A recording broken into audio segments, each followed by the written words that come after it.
Good morning. இன்னைக்கு polity சீரீஸோட first class making of the Indian constitution அதை பற்றி டிஸ்கஸ் பண்ணலாம்.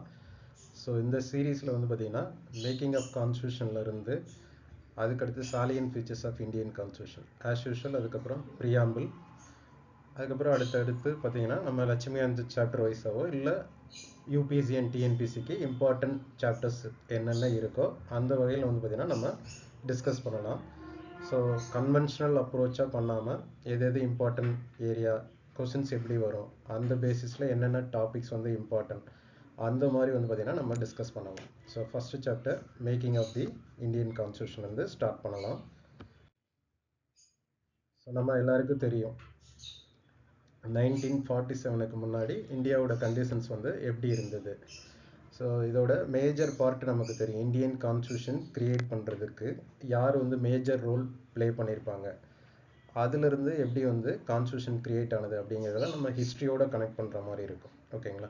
ஸோ பிரிட்டிஷ் ரூல் இந்தியாவில் ஆரம்பித்ததுக்கப்புறம் ட்ரேடர்ஸ்லேருந்து ஃபார்மலாக இங்கே ரூல் பண்ண ஆரம்பித்ததுக்கப்புறம் வந்து பார்த்திங்கன்னா இந்தியாவோட கண்டிஷன்ஸ் எப்படி சேஞ்ச் ஆகிருக்கும் அப்படிங்கிறதெல்லாம் நமக்கு தெரியும். அதுக்கப்புறம் அவங்க இந்தியாவை ரூல் பண்ண ஆரம்பித்ததுக்கப்புறம் நிறைய ஆக்ட்ஸ் அண்ட் ரெகுலேஷன்ஸ் பாஸ் பண்ணியிருப்பாங்க. அதில் இந்தியாவோட இம்பார்ட்டன்ஸ், இந்தியன் பீப்புளோட இம்பார்ட்டன்ஸ் வந்து பார்த்திங்கன்னா அந்தளவுக்கு இருந்திருக்காது. பிரிட்டிஷ் வந்து நம்மளை ரூல் பண்ணியிருப்பாங்க. ஸோ இதுக்கப்புறம் தான் இந்தியன் ஸ்ட்ரகிள், அதாவது ஃப்ரீடம் ஸ்ட்ரகிளுக்கு நிறைய பேர் ஒர்க் பண்ணியிருப்பாங்க. அவங்க அந்த கோர்ஸ் ஆஃப் ஆக்ஷன்ஸில் உடனே வந்து பார்த்திங்கன்னா கான்ஸ்டியூஷன்லாம் டிமாண்ட் பண்ணியிருப்பாங்க மாட்டாங்க. ஓவர் த பீரியடில் தான் கான்ஸ்டியூஷன் வந்து டிமாண்ட் பண்ணியிருப்பாங்க. ஸோ இதுக்கு முன்னாடி எவ்வளோ பேர் இருந்திருக்கலாம், பட் அஃபிஷியலாக வந்து பார்த்திங்கன்னா ஐஎன்சி தான் கான்ஸ்டியூஷன் வந்து டிமாண்ட் பண்ணியிருப்பாங்க. ஸோ எம்என் ராய் டிமாண்ட் பண்ணுறதுக்கு அப்புறம் அஃபிஷியலாக எப்போ டிமாண்ட் பண்ணியிருப்பாங்கன்னா 1935 கான்ஸ்டியூஷன் வந்து டிமாண்ட் பண்ணியிருப்பாங்க. அதுக்கப்புறம் இம்பார்ட்டன்ட் பர்சனாலிட்டி ஜவஹர்லால் நேரு வந்து 1938 இந்தியாவோட கான்ஸ்டியூஷன் யாரோட இன்டர்ஃபரன்ஸும் இல்லாமல் க்ரியேட் பண்ண போகிறோம், அதுக்கு நம்ம ஸ்டெப்ஸ் எடுக்க போகிறோம் அப்படிங்கிறதெல்லாம் சொல்லியிருப்பாங்க. இதுக்கு முன்னாடி நமக்கு தெரியும் 1927 சைமன் கமிஷன்ஸ் வந்திருக்கும். அந்த கமிஷனை நம்ம வந்து ரிஜெக்ட் பண்ணியிருப்போம். அதாவது இந்தியா வந்து அண்ட் ஐஎன்சி வந்து ரிஜெக்ட் பண்ணியிருப்பாங்க. அதில் இந்தியன் பீப்புள் யாரும் இல்லை, ஃபுல்லாக ஒயிட் கமிஷன் அப்படின்னு சொல்லி ரிஜெக்ட் பண்ணியிருப்பாங்க. அதுக்கு அடுத்தடுத்து நிறைய ப்ராசஸ் நடந்திருக்கும். முக்கியமாக 1940 ஆகஸ்ட் ஆஃபரில் கொடுத்துருப்பாங்க இந்தியாவோட டிமாண்ட்ஸை நாங்கள் வந்து மீட் அவுட் பண்ணுறோம் அப்படின்னு. பட் அதில் இருந்த சில ஷார்ட் ஃபால்ஸ்னால வந்து பார்த்திங்கன்னா ரிஜெக்ட் பண்ணியிருப்பாங்க ஐஎன்சியில். ப்ளஸ் மற்ற இம்பார்ட்டன்ட் ஆர்கனைசேஷன்ஸும் வந்து பார்த்திங்கன்னா ரிஜெக்ட் பண்ணியிருப்பாங்க. அதுக்கடுத்து முக்கியமாக 1942 கிரிப்ஸ் மிஷன் வந்திருக்கும். இந்த ப்ரப்போசலையும் Gandhi plus other important leaders எல்லாரும் ரிஜெக்ட் பண்ணியிருப்பாங்க. முஸ்லீம் லீக் அவங்களோட டிமாண்ட்ஸ் வந்து மீட் அவுட் பண்ணலை அப்படிங்கிற மாதிரி ஒவ்வொருத்தரும் அவங்க சைடு இருக்கிற கிரிவன்சஸ் சரியாகலை அப்படின்னு சொல்லி ரிஜெக்ட் பண்ணியிருப்பாங்க. இதுக்கப்புறம் எப்போ இந்தியாவுக்கு கான்ஸ்டியூஷன் வந்திருக்கும் அப்படின்னா 1947 இந்தியா இண்டிபெண்டன்ஸ் ஆகிருக்கும். பட் அது வந்து உடனே வந்து இந்த டேட்டில் தான் வந்துச்சு அப்படின்னு சடனாக வந்ததில்லை. ஓகேங்களா? இதுக்கு முன்னாடியே சொல்லியிருப்பாங்க, பட் அந்த டேட்டு மட்டும் வந்து டிஃபர் ஆகிருக்கும். கிளெமெண்ட் அட்லி ஒன்று சொல்லியிருப்பாரு, அதுக்கப்புறம் மவுண்ட் பேட்டன் வந்திருப்பாங்க. மவுண்ட் பேட்டன் ஒரு டேட் வந்து இந்த டேட்டில் இது பண்ண போகிறோம் அப்படிங்கிறது சொல்லியிருப்பாங்க. பட் அதுக்கு முன்னாடியே வந்து இந்தியாவுக்கு இண்டிபெண்டன்ஸ் கொடுத்துருப்பாங்க. ஸோ அந்த 1947 இந்தியா இண்டிபெண்டன்ஸ் ஆக்ட் கொடுத்ததுக்கப்புறம் அதுலேயே 2 ப்ரொவிஷன்ஸ் கொடுத்துருப்பாங்க. இந்தியாவுக்கு இந்தியா அண்ட் பாகிஸ்தான் அப்படிங்கிற 2 டொமினியன் வந்து கொடுக்க போகிறோம் அப்படின்ற ப்ரப்போசல் கொடுத்துருப்பாங்க. அதுக்கப்புறம் அடுத்து நமக்கு அந்த ஹிஸ்ட்ரி ரிலேட்டடாக சில இஷ்யூஸ் தெரியும். ஸோ இந்தியா கூட சேர்ந்துக்கலாம், பாகிஸ்தானு கூட சேர்ந்துக்கலாம், இல்லை ரிமைன் இண்டிபெண்ட்டாக இருந்துக்கலாம் அப்படிங்கிற மாதிரி ப்ரப்போசல்ஸ் இருந்திருக்கும். ஓகேங்களா? அதுக்கப்புறம் தான் இந்தியாவுக்கு வந்து இண்டிபெண்டன்ஸ் கிடைஞ்சிருக்கும். செப்பரேட்டாக 2 கண்ட்ரி வந்து க்ரியேட் ஆகிருக்கும். ஸோ இதுக்கப்புறம் நம்ம இந்தியாவுக்கு வந்தோம்னா இந்தியாவுக்கு கான்ஸ்டியூஷன் க்ரியேட் பண்ணுறதுக்கு அந்த 1946 கேபினெட் மிஷன் அந்த பிளானை வச்சு தான் வந்து பார்த்திங்கன்னா கான்ஸ்டியூஷன் அசம்பிளி அப்படின்னு ஒன்று வந்து க்ரியேட் பண்ணுவாங்க. ஸோ இந்த கான்ஸ்டியூஷன் அசம்பிளிக்கு மெம்பர்ஸ் வேணும் இல்லைங்களா? அது இல்லாமல் அப்போ எப்படி ஏரியா வந்து பிரிஞ்சிருந்தது, அங்கேருந்து எல்லா ஏரியாவும் ரெப்ரசன்ட் பண்ணணும் இல்லைங்களா? அதனால் பிரிட்டிஷ் இந்தியா, பிரின்ஸ்லி ஸ்டேட், இந்த கான்செப்ட்ஸ்லாம் கேள்விப்பட்டிருப்பீங்க. டைரெக்டாக பிரிட்டிஷோட ரூலில் இருந்தால் அது பிரிட்டிஷ் இந்தியா. பிரின்ஸ்லி ஸ்டேட்ஸுங்கிறது நேட்டிவ் ரூலரோட இதில் இருக்கும். அல்டிமேட் அத்தாரிட்டி யார் அப்படின்னா பிரிட்டிஷாக இருப்பாங்க. ஓகேங்களா? ஸோ இங்கே இருந்தெல்லாம் வந்து பார்த்திங்கன்னா மெம்பர்ஸ் எடுத்திருப்பாங்க கான்ஸ்டியூஷன் ஃப்ரேம் பண்ணுறதுக்கு. இதுதான் அந்த பிக்சர்ஸ் பார்த்தீங்கன்னா தெரியும். 1946 கான்ஸ்டியூஷன் அசம்பிளி ஃபார்ம் பண்ணியிருப்பாங்க. ஸோ நவம்பர் 1946 இதுக்கு மெம்பர்ஸ் எடுத்திருப்பாங்க இல்லைங்களா, அந்த பிக்சர்ஸ் பார்த்தீங்கன்னா தெரியும். டோட்டலாக 389 மெம்பர்ஸ் எடுத்திருப்பாங்க.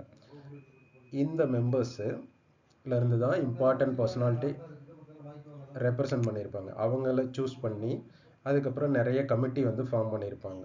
ஓகேங்களா, union powers committee, union constitution committee, அப்போ இருந்த இம்பார்ட்டன்ட் லீடர்ஸ் தான் அதை ரெப்ரசன்ட் பண்ணுவாங்க. ஒவ்வொரு கமிட்டிக்கும் ஒவ்வொரு டிஃப்ரெண்ட் டாஸ்க்ஸ் வந்து கொடுத்துருப்பாங்க. ஓகேங்களா, இந்த இடத்துல மெம்பர்ஸ் சூஸ் பண்ணும்போது இப்போ இருக்கிற மாதிரிலாம் வந்து அப்போ மெத்தட்ஸ் கிடையாது. இந்த மாதிரி தான் சூஸ் பண்ணணும் அப்படிங்கிறது இல்லை.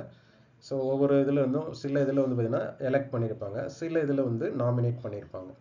இப்போ எலெக்ட் பண்ணுறதுக்கு கரெக்டான ப்ராசஸ் இருக்கு இல்லைங்களா, அப்போயுமே வந்து பார்த்தீங்கன்னா ப்ரொபோஷனல் ரெப்ரசன்டேஷன் மெத்தடை வச்சு சில பேரை வந்து பார்த்தீங்கன்னா எலெக்ட் பண்ணியிருப்பாங்க. சில பேர் வந்து பார்த்தீங்கன்னா பிரின்ஸ்லி ஸ்டேட்லேருந்து நாமினேட் பண்ணியிருப்பாங்க. ஓகேங்களா, இப்படி தான் அந்த மெம்பர்ஸ் வந்து ஃபில் பண்ணியிருப்பாங்க.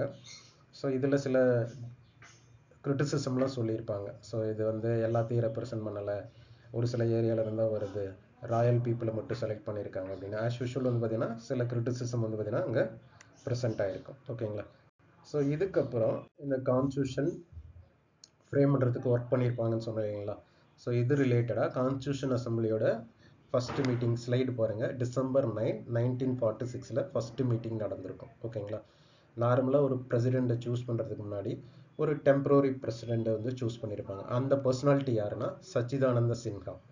ஸோ டெம்பரரி பிரசிடெண்ட், அது அந்த ஃப்ரெஞ்ச் கண்ட்ரி வச்சு அங்கே அந்த சில ப்ராக்டிசஸ்லாம் ஃபாலோ பண்ணுவாங்க, அதை அப்படியே ஃபாலோ பண்ணியிருப்பாங்க. ஸோ நார்மலாக சீனியர் மோஸ்ட் மெம்பரை வந்து பார்த்தீங்கன்னா சூஸ் பண்ணுவோம் இல்லைங்களா, சேம் தான் சச்சிதானந்த சின்ஹா வந்து பார்த்தீங்கன்னா ஓல்டஸ்ட் மெம்பரை டெம்பரரி பிரசிடெண்ட்டாக சூஸ் பண்ணியிருப்பாங்க. இதுக்கப்புறம் தான் பிரசிடெண்ட் சூஸ் பண்ணியிருப்பாங்க. அவர் யாருன்னா ராஜேந்திர பிரசாத். இதில் ஒரு முக்கியமாக சிக்னிஃபிகன்ட் பாயிண்ட் என்ன நோட் பண்ணணும்னா, ஹெச்சி முகர்ஜி, விடி கிருஷ்ணமாச்சாரி அப்படிங்கிற 2 பர்சனாலிட்டியை வந்து வைஸ் பிரசிடெண்ட்டாக சூஸ் பண்ணியிருப்பாங்க. ஓகேங்களா, இதுக்கப்புறம் டிஃப்ரெண்ட் கமிட்டி வந்து கன்ஸ்டியூட் பண்ணியிருப்பாங்க. ஓகேங்களா, அது நமக்கு அடிக்கடி எக்ஸாம்ஸில் கேட்டிருப்பாங்க, எந்த கமிட்டியை யார் வந்து ரெப்ரசன்ட் பண்ணினாங்க அப்படிங்கிறது. ஸோ இதில் நமக்கு இன்னொரு முக்கியமான பாயிண்ட் இந்த இடத்துல என்னென்னா, December 9 ஒரு 4 டேஸில், அதாவது December 13, 1946 அப்ஜெக்டிவ் ரெசல்யூஷன் ஒன்று பாஸ் பண்ணியிருப்பாங்க. அதை பாஸ் பண்ண பர்சனாலிட்டி வந்து ஜவஹர்லால் நேரு. இது ஏன் ரொம்ப இம்பார்ட்டன்னா, இந்தியா வந்து இதுக்கு மேலே எப்படி இருக்க போகுது, இந்தியாவில் எப்படியெல்லாம் ரூல் பண்ண போகிறோம் அப்படிங்கிற இம்பார்ட்டன்ட் பாயிண்ட்ஸ், இந்தியாவோட டெமோக்ராட்டிக் ரிபப்ளிக் கண்ட்ரியோட முக்கியமான அப்ஜெக்டிவ்ஸ்லாம் என்ன அப்படிங்கிறத வச்சு தான் அப்ஜெக்டிவ் ரெசல்யூஷன் பாஸ் பண்ணியிருப்பாங்க.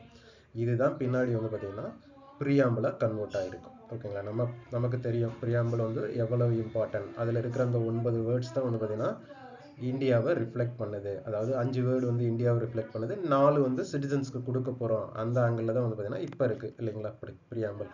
அது வந்து பார்த்திங்கன்னா அப்ஜெக்டிவ் ரெசல்யூஷன்ல இருந்து தான் வந்திருக்கும். ஓகேங்களா,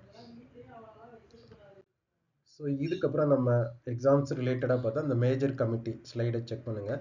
மேஜர் கமிட்டி பாருங்கள், union powers committee, union constitution committee, provincial constitution committee, இந்த மாதிரி டிஃப்ரெண்ட் கமிட்டிஸ் இருக்குது.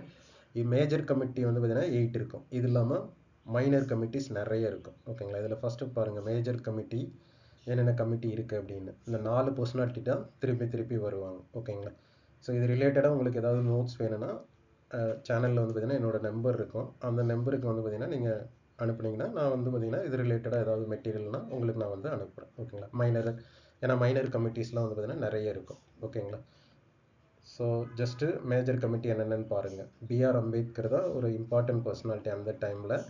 அவர் தான் வந்து பார்த்தீங்கன்னா ஒரு இம்பார்ட்டன்ட் கமிட்டி, டிராஃப்டிங் கமிட்டியோட சேர்மனாக இருந்திருப்பார். ஓகேங்களா, ஸோ இது இல்லாமல் சில பர்சனாலிட்டி வந்து பார்த்தீங்கன்னா யார் யார் அப்படிங்கிறத பாருங்கள். அல்லாடி கிருஷ்ணசாமி ஐயர், கோபாலசாமி ஐயங்கார், டிடி கிருஷ்ணமாச்சாரி, இவங்க எல்லாம் தான் வந்து பார்த்தீங்கன்னா டிராஃப்டிங் கமிட்டியோட மெம்பர்ஸ் ரெப்ரசன்ட் பண்ணியிருப்பாங்க. ஓகேங்களா, ஸோ எப்போ கன்ஸ்டியூட் பண்ணாங்க, அதுக்கப்புறம் இவங்க 2 இயர்ஸ் வந்து ஒர்க் பண்ணியிருப்பாங்க, நிறைய கண்ட்ரிக்கு விசிட் பண்ணியிருப்பாங்க.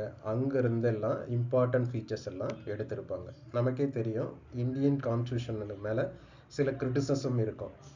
கான்ஸ்டியூஷன் வந்து காப்பி பேஸ்ட் கான்ஸ்டியூஷன், எல்லா ஃபீச்சர்ஸுமே வந்து வெளியிலேருந்து தான் எடுத்தாங்க, இவங்க எழுதலை அப்படிங்கிற மாதிரி சில கிரிட்டிசிசம்லாம் இருக்கும். அதுக்கு வந்து நம்ம father of Indian constitution Ambedkar வந்து சொல்லியிருப்பார்.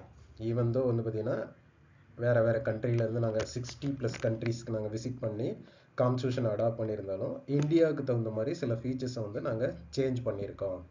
யூனிக் ஃபீச்சர்ஸாக மாற்றிருப்போம். ஃபார் எக்ஸாம்பிள் சில ஃபீச்சர்ஸ்லாம் பிளண்டாக இருக்கும். பிரசிடென்சியல் சிஸ்டம், பார்லிமெண்ட்ரி சிஸ்டம் இருக்குன்னா ரெண்டு சிஸ்டத்தில் வந்து இம்பார்ட்டன்ட் ஃபீச்சர்ஸை வந்து நாங்கள் எடுத்து வந்து ஃபார்ம் பண்ணியிருக்கோம் அப்படின்னு சொல்லியிருப்பாங்க. ஓகேங்களா?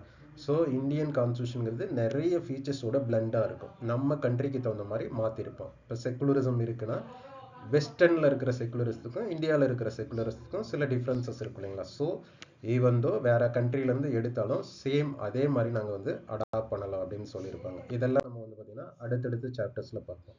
ஸோ இதுதான் ஜென்ரலாக கான்ஸ்டியூஷன் அசம்பிளியோட கிரிட்டிசிசம். என்ன சொல்லியிருப்பாங்கன்னா, இந்த அசம்பிளியில் இருந்த மெம்பர்ஸ் எல்லாம் வந்து பார்த்தீங்கன்னா ஒரு சில ஏரியாவில் இருந்து தான் வந்திருக்காங்க, ஒரு சில இம்பார்ட்டன்ட் பர்சனாலிட்டிஸ் தான் இருக்காங்க, எல்லாருமே ரெப்ரசன்ட் பண்ணலை அப்படின்னு சொல்லியிருப்பாங்க. அதனால தான் அது நாட் ரெப்ரசன்டேட்டிவ் பாடி அப்படின்னு கிரிட்டிசிசம் பண்ணியிருப்பாங்க. நாட் அ சாவரின் பாடி, ஏன்னா எலெக்ஷன்ஸ் வச்சு ப்ராப்பராக செலக்ட் பண்ணலை அப்படின்னு சொல்லியிருப்பாங்க. ப்ளஸ் டைம் கன்சியூமிங்கிறது ஆஸ் யூஷுவல் அது நடந்திருக்கும். ஏன்னா இந்தியா மாதிரியான ஒரு கண்ட்ரிக்கு கான்ஸ்டியூஷன் கிரியேட் பண்ணும்போது, ஏன்னா டிஃப்ரெண்ட் கல்ச்சர்ஸ் டிஃப்ரெண்ட் ரிலிஜன் இருக்கும்போது வேற வழி இல்லை. அப்படிதான் வந்து பார்த்தீங்கன்னா ஒவ்வொருத்தருக்கும் தகுந்த மாதிரி ப்ரொவிஷன்ஸ் வந்து நம்ம கிரியேட் பண்ணணும். அதனால தான் நம்மளோட கான்ஸ்டியூஷன் லென்த்தியஸ்டாக இருக்கும். ஓகேங்களா? இது இல்லாமல் நமக்கே தெரியும் கவர்மெண்ட் ஆஃப் இந்தியா ஆக்ட் 1935 இருந்து நிறைய ஃபீச்சர்ஸ் வந்து எடுத்திருப்போம். ஓகேங்களா? இதெல்லாம் தான் டைம் கன்சியூம் ப்ராசஸாக மாறுறதுக்கு ரீசன்ஸ். ஓகேங்களா? மற்றபடி ஆஸ் யூஷுவல் பாருங்கள், டாமினேட்டட் பை காங்கிரஸ், அந்த டைமில் இருந்த மேஜர் பார்ட்டி அதுதான்.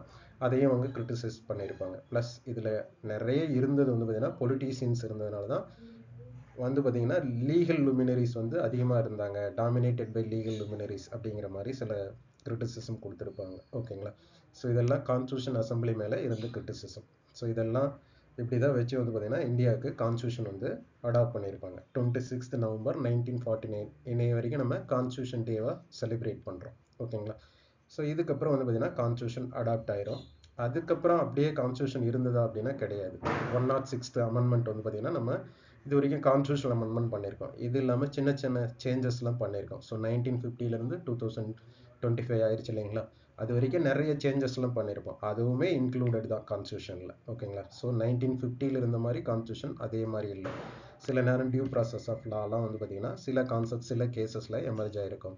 அதுக்கப்புறம் தான் நம்ம வந்து பேசிக் ஸ்ட்ரக்சர் ஆஃப் கான்ஸ்டியூஷனை 1973 சில அந்த கோர்ட்ல இருந்து வந்து பார்த்தீங்கன்னா நம்ம எவால்வ் பண்ணியிருப்போம் அந்த ஃபீச்சர்ஸ் எல்லாம்.